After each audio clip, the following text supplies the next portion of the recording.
Final ಆಗಿ ನನ್ನ shoe stand ಬಂತು ನೋಡಿ, ಯಾವ ರೀತಿ ಆರ್ಗನೈಸ್ ಮಾಡಿ ಇಟ್ಟಿದ್ದೀನಿ ಅಂತ. ಚೆನ್ನಾಗಿದೆ ಅಲ್ಲ. ಆ್ಯಕ್ಚುಲಿ ನನ್ನ ಶೂ ಸ್ಟ್ಯಾಂಡ್ ಪಾರ್ಸಲ್ಲು ಲಾಸ್ಟ್ ವೀಕೇ ಬಂದಿತ್ತು.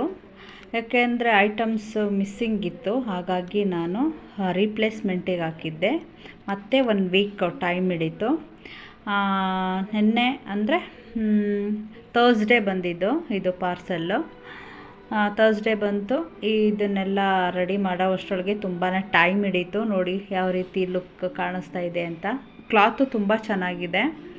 ಈ ಸಾರಿ ಇದು ಹಳೇದು ಯಾವ ರೀತಿ ಆಗಿದೆ ನೋಡಿ. ಇದು ಬರೋ ಅಷ್ಟರೊಳಗೆ ಎಷ್ಟೊತ್ತಿಗೆ ಬರುತ್ತಪ್ಪ ನನ್ನ ಶೂ ಸ್ಟ್ಯಾಂಡು ಅನ್ನೋ ರೀತಿ ಆಗೋಗ್ಬಿಟ್ಟಿತ್ತು.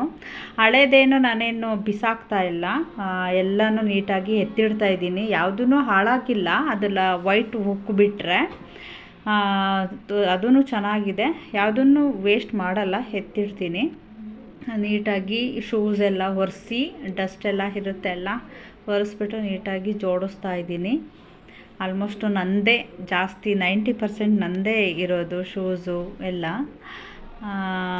ಫಸ್ಟ್ ಟೈಮ್ ತರಿಸಿದ್ರಕ್ಕಿಂತ ಈ ಸಾರಿ ತರಿಸಿರೋ ಶೂ ಸ್ಟ್ಯಾಂಡು ಚೆನ್ನಾಗಿದೆ. ಫಸ್ಟ್ ಟೈಮ್ ತರಿಸಿದ್ದು ಮಿಡಲಲ್ಲಿ ಕ್ಲಾತ್ ಇತ್ತು, ಅದು ಅಷ್ಟು ಕಂಫರ್ಟಬಲ್ ಇರಲಿಲ್ಲ.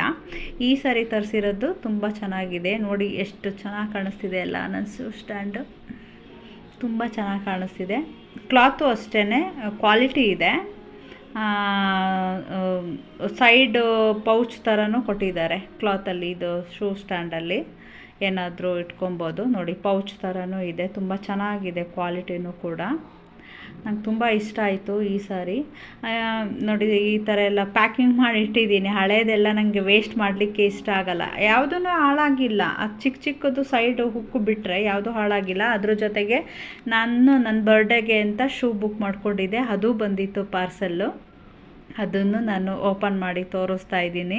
ನನಗೆ ಇದು ತುಂಬ ಇಷ್ಟ ಆಗಿತ್ತು, ತೊಗೋಬೇಕು ಅಂತ ಸೇವ್ ಮಾಡಿ ಇಟ್ಕೊಂಡಿದ್ದೆ. ಫೈನಲಿ ನನ್ನ ಬರ್ಡೇಗೆ ತೊಗೊಂಡೆ ಶೂ. ಹೇಗಿದೆ?